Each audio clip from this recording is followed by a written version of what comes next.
اعوذ باللہ من الشیطان الرجیم بسم اللہ الرحمن الرحیم لا یغرنک، آپ کو دھوکے میں نہ ڈالے، مغالطے میں نہ ڈالے، تقلب الذین، ان لوگوں کا مختلف شہروں میں چلنا پھرنا، الذین کفروا، جو کہ کافر ہیں، کافر لوگوں کا مالدار ہو جانا یا مختلف شہروں میں تجارت کرنا یا آنا جانا پھرنا ٹرنا، اے نبی آپ کو دھوکے میں نہ ڈالیں، فی البلاد، جو شہروں میں چل پھر رہے ہیں، متاع قلیل، یہ جو دنیا ہے یہ تھوڑا سا فائدہ ہے، تھوڑے سے فائدے کی چیز ہے، ثم مأواہم جہنم، پھر ان کا ٹھکانہ جہنم ہوگا، وبئس المہاد، اور بہت ہی برا ٹھکانہ ہے، لیکن الذین اتقوا ربہم، لیکن وہ لوگ جو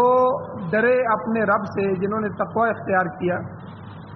لہم جنات، ان کے لیے ایسی جنتیں ہوں گی، ایسے باغ ہوں گے، تجری من تحتی الانہار، جن کے نیچے نہر جاری ہوں، خالدین فیہا، وہ ہمیشہ ہمیشہ ان جنتوں میں رہیں گے، نزولا من عند اللہ، یہ اللہ کی جانب سے ان کے لیے مہمان نوازی ہو، وما عند اللہ، اور جو کچھ بھی چیز اللہ کے پاس موجود ہے، وہ خیر للابرار، بہتر ہے نیکوکاروں کے لیے، نیکی کرنے والوں کے لیے۔ سورہ آل عمران، اس کی آیت نمبر 196، 197، 198، 3 آیتیں آپ کے سامنے تلاوت ہوئی ہیں، آپ نے ان کا ترجمہ سماعت فرمایا۔ سب سے پہلے ان آیتوں کا پچھلی آیتوں سے تعلق اور ربط کیا ہے، ربط آیات۔ گزشتہ دروس کے اندر یہ ذکر ہو چکا ہے کہ عقل مند لوگ جو ہیں ان کی تعریف اللہ تعالیٰ نے بیان فرمائی۔ عقل مند وہ لوگ ہیں جو اللہ کی نشانیوں میں، آسمان میں، زمین میں، دریاؤں میں، ان چیزوں میں غور و فکر کرتے ہیں، اور غور و فکر کرنے کے بعد ایمان قبول کر لیتے ہیں، اور پھر ایمان لانے کے بعد آخرت کی فکر میں مبتلا ہو جاتے ہیں۔ ایسے لوگوں کی جو ہے اللہ تعالیٰ نے تعریف بیان فرمائی ہے کہ ایسے لوگ اللہ کی حمد و ثنا بیان کرتے ہیں، اور آخرت کی رسوائی اور آخرت کے عذاب سے بچنے کے لیے گڑ گڑا کر اللہ سے دعائیں مانگتے ہیں۔ ایسے لوگوں کے متعلق اللہ تعالیٰ نے فرمایا کہ وہ اللہ ان کی دعاؤں کو پھر قبول کرتا ہے۔ اور ایک بات اللہ نے پیچھے یہ بھی بیان فرمائی کہ میں کسی عمل کرنے والے کے عمل کو ضائع نہیں کرتا، کوئی نیکی، حقیر سی نیکی بھی ہو، چھوٹی سے چھوٹی نیکی بھی ہو، اللہ کہتے ہیں میں اسے شفقت اور محبت کی نگاہ سے لیتا ہوں، میں کبھی کسی عمل کرنے والے کے عمل کو ضائع نہیں کرتا۔ تو من ذکر او انثی، عمل کرنے والا چاہے مرد ہو یا عورت ہو، میں مرد اور عورت میں بھی فرق نہیں کرتا، سب کے لیے نیکیاں ایک جیسی ہے، جو بھی نیکی کرے گا میں اس کی قدر کرتا ہوں۔ اور اسی طرح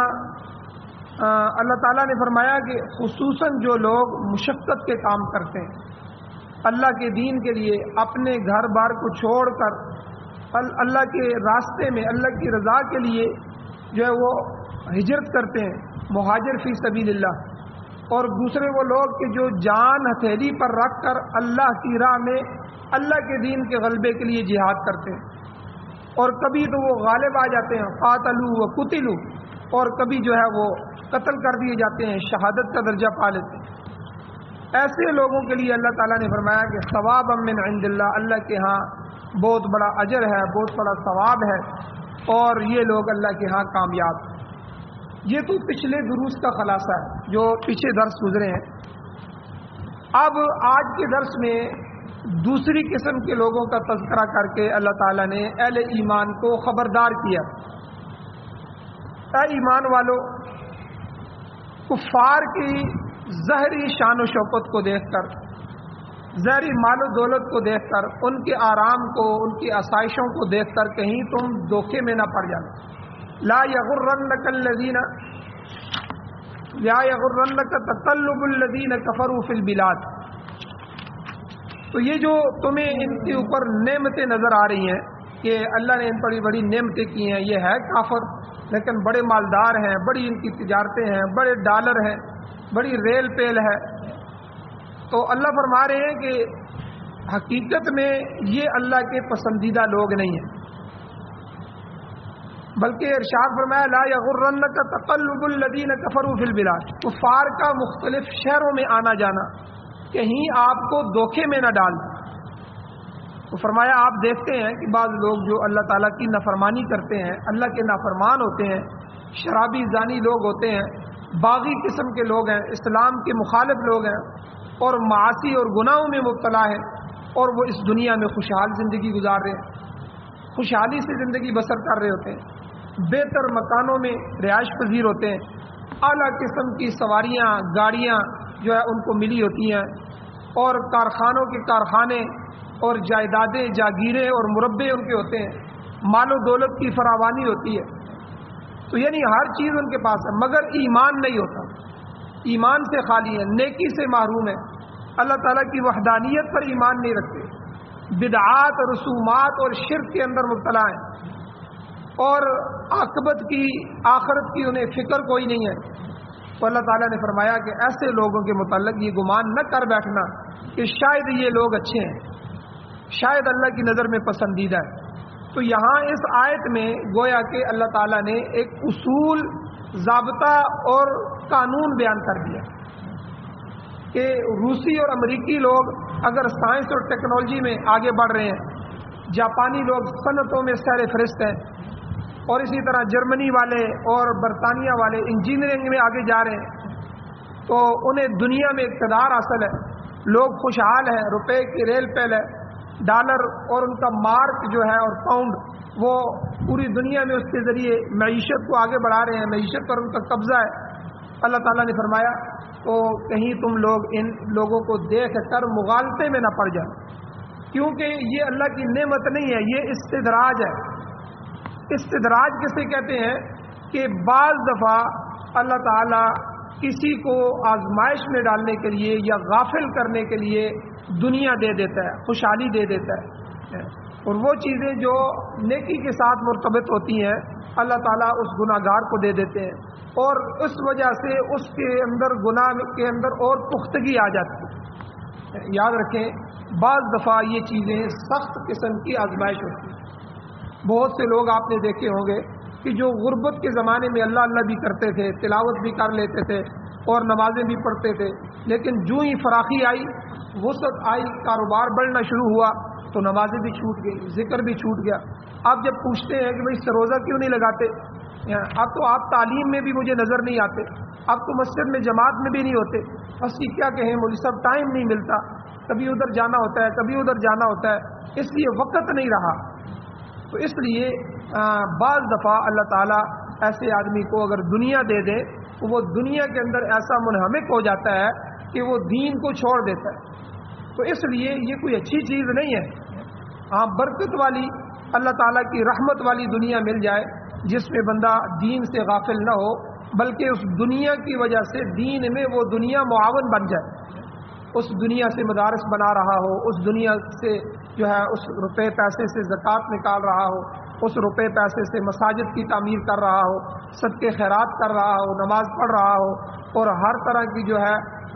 تمام دین کے شعبوں میں دن رات خرچ کر رہا ہو، تو یہ تو دنیا مبارک ہے. لیکن اگر اس دنیا کے آنے کی وجہ سے زوال شروع ہو گیا، عاقبت کی اور آخرت کی فکر ختم ہو گئی، تو یہ دنیا سمجھ لیں کہ اللہ کی طرف سے آزمائش آ گئی. تو اس لیے اللہ تعالیٰ نے یہاں ایک اصول بیان فرما دیا اور اپنے نبی کو، اپنے محبوب کو مخاطب فرمایا، لا یغرنک، اے میرے محبوب آپ دھوکے میں نہ پڑ جائیں. تو حضور کو مخاطب کر کے، حالانکہ حضور کو دھوکے میں پڑنے والے نہیں تھے، لیکن پوری دنیا کو، صحابہ کو اور سارے قیامت تک آنے والے انسان کو اللہ تعالیٰ نے مخاطب کیا ہے کہ اے دنیا انسانیت، کہ ان دنیا والوں کو دیکھ کے تم نے کہیں دھوکے میں نہیں پڑنا، اور ان کی کوئی قدر قیمت اللہ کے ہاں نہیں ہے. یہ جہنم کے کندہ ناتراش ہیں اور جہنم میں جانے والے. یہ تو اللہ تعالیٰ نے انہیں مہلت دے رکھی ہے کہ جو کچھ کرنا ہے کر لو، پھر کیا ہوگا، نولی ما تولا، تم پکڑے جاؤ گے اور تمہیں وہاں ڈالا جائے گا، جو کچھ تم نے کیا اسی کے حساب سے تمہارے ساتھ فیصلہ ہو. اور یاد رکھیں نیک آدمی کے پاس جب آپ بیٹھیں گے تو اس سے آپ کے اندر نیکی آئے گی، جس طرح کہا کہ نیک صحبت آدمی کو نیک بنا دیتی ہے اور برے لوگوں کی صحبت آدمی کو برا بنا دیتی ہے۔ آپ اگر کبوتر والوں کے پاس بیٹھیں گے، کبوتروں والوں کے پاس، وہ ہر وقت کبوتر کی بات کریں گے، آپ کچھ دنوں کے بعد کہیں گے یار اس میں تو بڑا فائدہ ہے، مجھے کبوتر پالنے چاہیے، ان کے انڈے ہوں گے پھر ان کے بچے ہوں گے، مجھے کبوتروں کی بازی بھی لگانی چاہیے۔ یہ کیا ہوا کہ ان کے پاس بیٹھنے سے یہ چیزیں آئی۔ اسی طرح کتے لڑانے والے ہیں اور جو دنیا دار ہیں اور اس طرح کے جو لوگ ہیں، تو اسی طرح سیاسی لوگ ہیں، سیاسی لوگوں سے بالکل بچ کریں۔ ہر وقت ان کے جو ہے مجلس میں دنیا کی باتیں ہوتی رہتی ہیں، دنیا کیونکہ موضوع ان کا دنیا ہے، تو ہم نے کیا کرنا ہے، دنیا کہاں سے کمانی ہے، کون سا ٹھیکہ لینا ہے، تو کس کو کیا کرنا ہے۔ تو آپ تھوڑے دن ان کے پاس بیٹھیں گے، تھوڑی مجلس اختیار کریں گے، تو آپ کے دل میں بھی اسی طرح دنیا کی طلب آ جائے گی۔ تو آپ اللہ والوں کے پاس بیٹھیں یا نیک لوگوں کے پاس بیٹھیں، قرآن کی مجالس والوں کے پاس بیٹھیں، اور اسی طرح جو نیک لوگ ہیں ان لوگوں کی مجلس میں بیٹھیں، تو کچھ دنوں کے بعد آپ کی اندر کی کیفیت بدلنا شروع ہو جائے گی، آخرت کی فکر نصیب ہو جائے گی، اللہ اور اس کے رسول سے محبت بڑھ جائے گی، اعمال کا وزن معلوم ہونا شروع ہو جائے گا، تو کہ میں کس حالت میں تھا اور مجھے کیا کرنا چاہیے تھا، میری زندگی تو بیکار گزر رہی ہے، یہ غور و فکر نصیب ہو جائے گی۔ تو اس لیے نیک لوگوں کی صحبت اختیار کی، تو اللہ تعالیٰ نے یہاں گویا کہ اصول اور ضابطہ بیان فرمایا کہ ان دنیا داروں کی دنیا کو دیکھ کے، شہروں میں آنے جانے کو دیکھ کے، ان کی تجارتوں کو دیکھ کے، ان کی گاڑیوں کو دیکھ کے، ان کے کوٹھیوں بنگلوں کو دیکھ کے، ان کے بینک بیلنس کو دیکھ کے تم کہیں پریشان نہ ہو جانا، یا اسی کو یہ سمجھ نہ لینا کہ یہ اللہ کے ہاں محبوب تھے تو اللہ نے اتنا دیا ہوا، بلکہ حضرت ابو ہریرہ رضی اللہ تعالیٰ عنہ کی روایت ہے، حضور علیہ الصلوۃ والسلام کا پاک ارشاد ہے، حضور نے فرمایا لا یغبطن فاجرا، کسی فاسق فاجر آدمی، گناہگار آدمی، نافرمان آدمی کی حالت پر رشک نہ کرنا، غبطہ، لا یغبطن، غبطہ نہ کرنا۔ حسد اور غبطہ اس میں تھوڑا سا فرق ہوتا ہے۔ حسد یہ ہوتا ہے کہ کسی بھائی کو کسی نعمت کو دیکھ کے جلنا اور دل میں یہ بات پیدا ہو جائے کہ یار یہ کیوں مالدار ہو رہا ہے، اس کو یہ نعمت کیوں مل رہی ہے، کہ اس کی یہ نعمت اس سے ضائع ہونی چاہیے، اس کو حسد کہتے ہیں۔ غبطہ جائز ہے، حسد جائز نہیں ہے۔ غبطہ کسے کہتے ہیں؟ غبطہ کہتے ہیں کہ یا اللہ آپ نے میرے اس بھائی کو نعمت دی ہے، یا اللہ اس کو نصیب فرما، لیکن یا اللہ آپ دینے والے ہیں، مجھے بھی تو عطا فرما، یعنی اللہ سے یہ دعا کرنا اے اللہ اس کی نعمت کو ضائع نہ کر، اس کی نعمت کو آپ برقرار رکھیے، مجھے بھی اس جیسا گھر عطا فرمائیے، مجھے بھی اس جیسی سواری عطا فرمائیے، مجھے بھی یہ نعمتیں عطا فرمائیے، اس کو غبطہ کہتے ہیں۔ تو یہاں حضور نے فرمایا آپ نے غبطہ بھی نہیں کرنا، لا یغبطن فاجرا، کسی فاسق فاجر نافرمان آدمی کی حالت کو دیکھ کے، اس کی کوٹھیاں بنگلے ہیں، شرابی زانی ہے اور بالکل بے نمازی ہے، آخرت کی کوئی فکر نہیں ہے، لیکن اس کی مال و دولت کو دیکھ کے حضور نے فرمایا فاسق فاجر آدمی سے غبطہ نہ کرنا۔ کیوں؟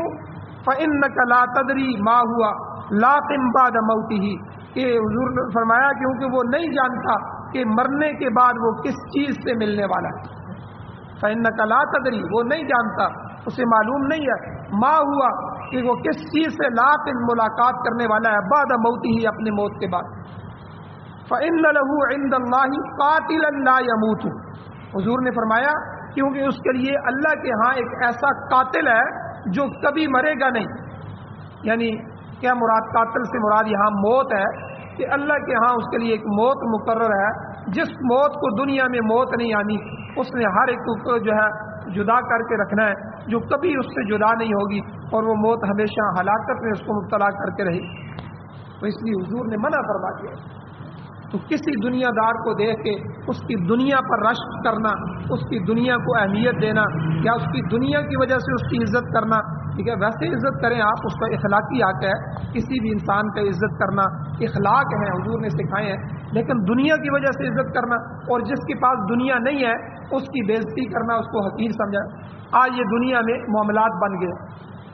آپ دیکھیں ہمارے سکول اور جو کالج یونیورسٹیاں ہیں ان میں تعلیمی دنیا ہے، دنیا کے مد نظر رکھا جاتا ہے کہ آپ جو ہے بچہ ہم نے اس کو اس طرح بٹھانا ہے۔ بڑے لوگ جو ہوتے ہیں، امیر لوگ، وہ کہتے ہیں اپنے بچوں کو تم نے چھوٹے لوگوں کے، بلکہ بڑے جو ہے امیر لوگوں کے سکول ہی الگ ہے، چھوٹوں کے سکول ہی الگ ہے، ہمارا بچہ تم چھوٹوں کے غریب لوگوں کے ساتھ بیٹھے ہی نہ۔ تو یہ فرق اس لیے ہے یہ دنیا کی وجہ سے۔ اور آج دنیا میں یہ قیامت کی نشانیوں میں سے بھی ہے، کوئی آدمی کسی کی دنیا کی وجہ سے اس کی عزت کرے گا اور دنیا نہ ہونے کی وجہ سے اس کی بے عزتی کرے گا، اس کو حقیر سمجھے گا۔ حضور علیہ الصلوۃ والسلام نے اس دنیا کی نفرت جو ہے مختلف طریقوں سے مثالیں دے دے کر سمجھائی۔ حضور علیہ السلام ایک دفعہ صحابہ کے ساتھ جا رہے تھے، تو حضور علیہ الصلوۃ والسلام اور صحابہ، ایک ڈھیر پڑا تھا، ڈھیر گندگی کا ڈھیر ہے، جس طرح ڈھیر ہوتے ہیں، اس میں ایک مردہ بچہ بکری کا پڑا ہوا تھا۔ جس طرح کسی کے گھروں میں بچے مر جاتے ہیں، اٹھا کے آگے آبادیوں سے باہر ڈھیروں پہ ڈال دیتے ہیں، تو وہ بچہ اور اس میں بدبو آ رہی تھی۔ تو حضور علیہ السلام کھڑے ہو گئے، صحابہ کو بھی کھڑا کر دیا۔ حضور نے فرمایا بھائی بولی لگاؤ کہ یہ بچہ، یہ مردہ بچہ جو بکری کا ہے، یہ کون کتنے پیسوں میں خریدے گا؟ صحابہ نے فرمایا کہ حضور اس کو کون خریدے گا؟ یہ تو ہے بھی مردہ اور مرنے کی وجہ سے یہ حرام بھی ہو گیا ہے، اور حرام ہونے کے بعد اب اس کا گوشت بھی کسی قابل نہیں ہے، کیڑے پڑ گئے ہیں اس میں، تو بدبو آ رہی ہے۔ حضور علیہ السلام اصل میں اس مثال سے صحابہ کو سمجھانا چاہتے تھے۔ حضور علیہ السلام نے فرمایا الدنیا جیفا کہ وطالبها کلاب، دنیا اس مردار کی طرح ہے، اور اس کے طلب کرنے والے، اس کے پیچھے بھاگنے والے، اس کو حاصل کرنے والے، صبح شام دن رات ہر وقت اسی کی فکر میں لگنے والے، اس کو طلب کرنے والے، کلابها وہ کتے ہیں، دنیا کو طلب کرنے والے اس کے کتے ہیں۔ کیونکہ اس حدیث میں یہ بھی آتا ہے کہ اس بچے کو کتے کھینچ رہے تھے، اور وہ ایک کتا اپنی طرف کھینچتا، دوسرا اپنی طرف کھینچتا، جس طرح آپ نے منظر دیکھا ہوگا کہ وہ گوشت پڑا ہو تو سارے کتے آ جاتے ہیں، ہر ایک اپنی طرف کھینچ رہا ہوتا ہے۔ تو حضور علیہ السلام نے فرمایا کہ دنیا اسی طرح مردار ہے۔ اللہ نے جب سے دنیا بنائی ہے تو دنیا کو کبھی بھی رحمت کی نگاہ سے نہیں دیکھا۔ اللہ نے کبھی، جس بنانے والے خالق نے اپنی بنائی ہوئی چیز کو کبھی رحمت کی نگاہ سے نہیں دیکھا، کبھی اہمیت نہیں دی، تو حضور نے بھی کبھی نہیں دی، صحابہ نے بھی نہیں دی، اور ایمان والوں کو بھی یہی سکھایا گیا، اس دنیا کو کبھی اہمیت نہیں دینا۔ اور حضور نے کتنی بہترین مثال فرمایا کہ دیکھو یہ کتے لڑ رہے ہیں، اس کے اوپر ایک کتا اپنی طرف کھینچتا ہے۔ یہ دنیا کی مثال بھی اسی مردار کی ہے۔ الدنیا جیفا، دنیا مردار کی طرح ہے، وطالبها کلاب، اور دنیا، ایک حدیث میں فرمایا کہ حضور نے فرمایا الدنیا ملعونہ وملعونۃ ما فیہا، دنیا پر لعنت کی گئی ہے اور لعنت ہے اس پر جو کچھ اس دنیا میں ہے۔ یعنی جو بھی تمہاری دنیا، جس دنیا کو آپ دین بنا لیں وہ تو دین بن جائے گی۔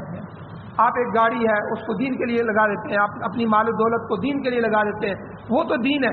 لیکن جس دنیا کو آگے دنیا کے لیے لگاتے ہیں اور اس دنیا سے، دین سے بے خبر اور غافل ہو جاتے ہیں، تو وہ دنیا نہیں ہے، وہ تو مردار ہے اللہ کی نظر میں۔ اسی طرح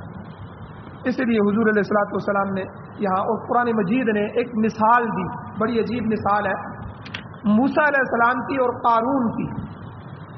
موسیٰ علیہ السلام کے زمانے میں قارون جو تھا وہ ایک بڑا زبردست مالدار قسم کا آدمی تھا، اور قرآن مجید میں آتا ہے کہ اس کے خزانے اور اس کی دنیا اتنی زیادہ تھی کہ وہ بے حد و حساب تھی۔ اس کے جو خزانوں کی چابیاں ہیں وہ اونٹوں کی ایک جماعت اٹھاتی تھی۔ جب چابیاں اتنی زیادہ ہوں اور اس کے خزانے اور اس کے دروازے اور اس کے جو ہے وہ بینک بیلنس کتنا ہوگا، تو ایک روایت میں آتا ہے کہ موسیٰ علیہ السلام نے اس کو کہا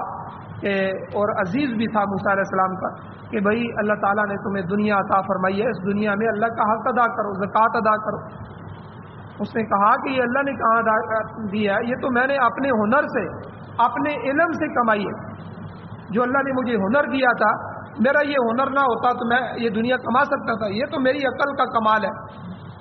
تو قرآن کہتا ہے فخرج علی قومہ فی زینتی، وہ اپنی قوم میں اپنی زینت کے ساتھ نکلا،